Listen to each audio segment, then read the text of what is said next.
Hi. ഇന്നത്തെ adenium ചെടി ഒരു മെറൂൺ കളറിലെ പൂവാണെങ്കിലും അതിൻ്റെ ഉള്ളിൽ നിറയെ വെള്ള കളറുണ്ട്. വെള്ള വര വര വര പോലാണോ? അല്ല, നല്ല രസമാണ്. നമ്മളൊരു പെയിൻറ്റിങ് ഫ്ലവറിന് ഷെയ്ഡ് കൊടുക്കുന്നത് പോലെയാണ്. വെളുപ്പ് നിറം അതിനുള്ളിലും പുറമേക്ക് ഡാർക്ക് റെഡ് മെറൂണും ഒക്കെ ചേർന്ന ഒരു മൾട്ടിപെറ്റൽ അഡീനിയമാണിത്. ഇതും നിറയെ പൂക്കളുണ്ടാകുന്നതാണ്. നോക്കി, ഇത് വിടർന്ന് വരുന്നേ ഉള്ളൂ. നല്ല ഭംഗിയുണ്ട്. കണ്ടോ, നിറയെ മുട്ടാണ്. ഞാൻ എപ്പോഴും പറയാറില്ല, ഈ വേനൽക്കാലം അഡീനിയത്തിൻ്റെ ഒരു പുഷ്കര കാലമാണെന്ന്. എന്നാൽ എന്നും പൂ കാണും നിറയെ. നമുക്ക് മനസ്സ് നിറഞ്ഞ് പൂക്കളുണ്ടാകുന്ന ഒരു ചെടിയാണ് അഡീനിയം.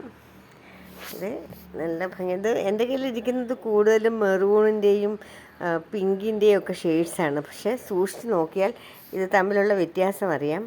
ഒറ്റ നോട്ടത്തിൽ ഒരു പക്ഷേ കാണുമ്പോൾ എല്ലാം ഒരുപോലെ ഇരുന്നാലും നല്ല മൈന്യൂട്ട് വ്യത്യാസങ്ങൾ പലതിനുമുണ്ട്. എല്ലാ ചെടിയും കൂടി ഒന്നിച്ചെടുത്ത് വെച്ച് നോക്കാമെങ്കിൽ ഇതിന് ഒത്തിരി വ്യത്യാസങ്ങൾ കാണും.